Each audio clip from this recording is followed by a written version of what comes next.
Let's follow up on that. Ari Melber is MSNBC's chief legal correspondent, and Josh Earnest served as White House press secretary under President Obama. He's now an NBC News political analyst. Good morning to both of you. Good morning. Ari, let's begin with you here. Is it legal to secretly have, record White House conversations? And are there laws about what needs to be done with these recordings? It's unusual and has been problematic since Richard Nixon was taken all the way to the Supreme Court and lost over hiding tapes. Under D.C. law, though, you can do a one-way taping, meaning if one person involved in the conversation knows it's being taped, that's legal. If the president's taping other aides in conversations he's not involved in, that would at least violate D.C. law. So, summoning former FBI Director James Comey the day after Sally Yates is at the White House to give them a heads up on General Flynn.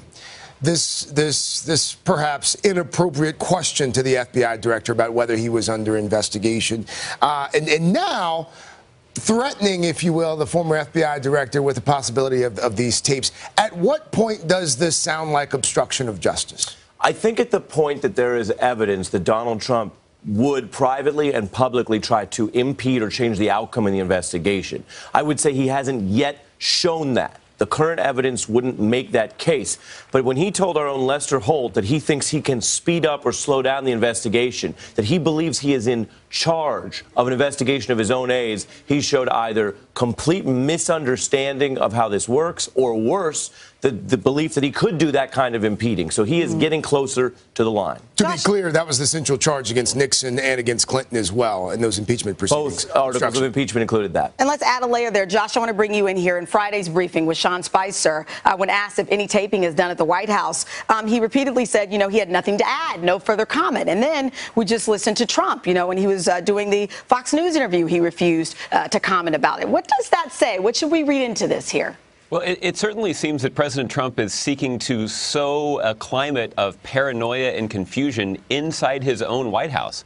Everybody who now walks in those gates on Pennsylvania Avenue has to wonder if their conversations are going to be recorded. And that doesn't just include visitors.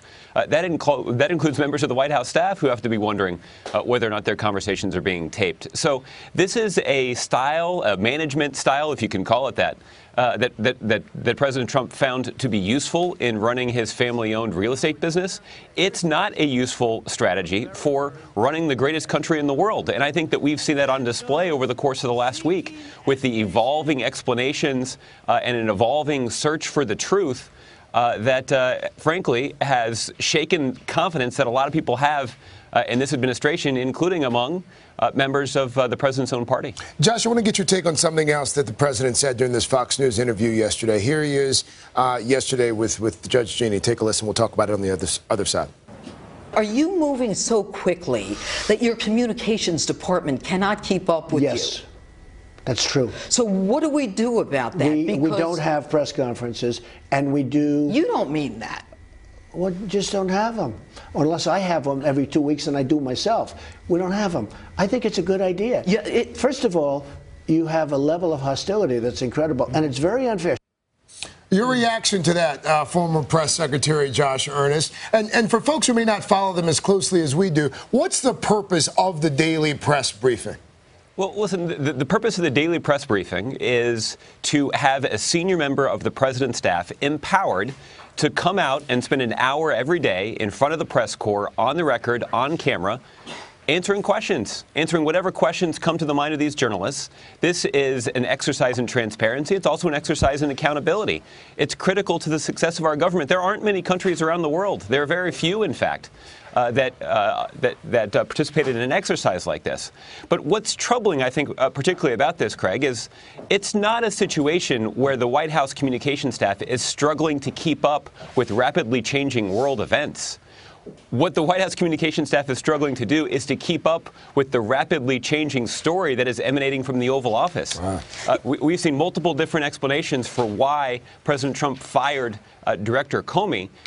They don't need a new communication strategy. They just need to go back to the basics and start telling the truth. That's an interesting point. I want to jump in here and take a step back. Let's just run through what happened Monday through Friday, just 1 week. So Monday, we have Sally Yates, of course, testifying Michael Flynn was possibly compromised while he was acting as national security advisor to the president.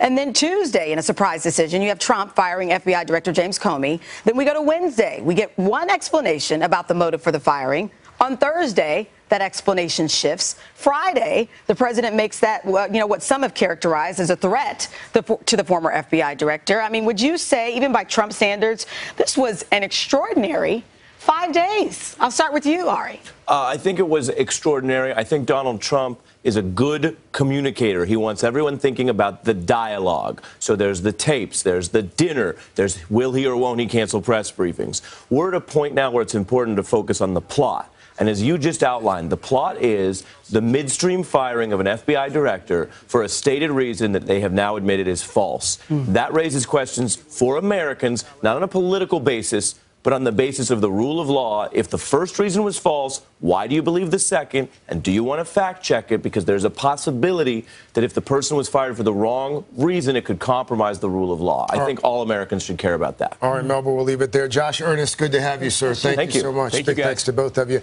And you can catch Ari's show, by the way, The Point, Sunday, 5 o'clock Eastern, only on MSNBC.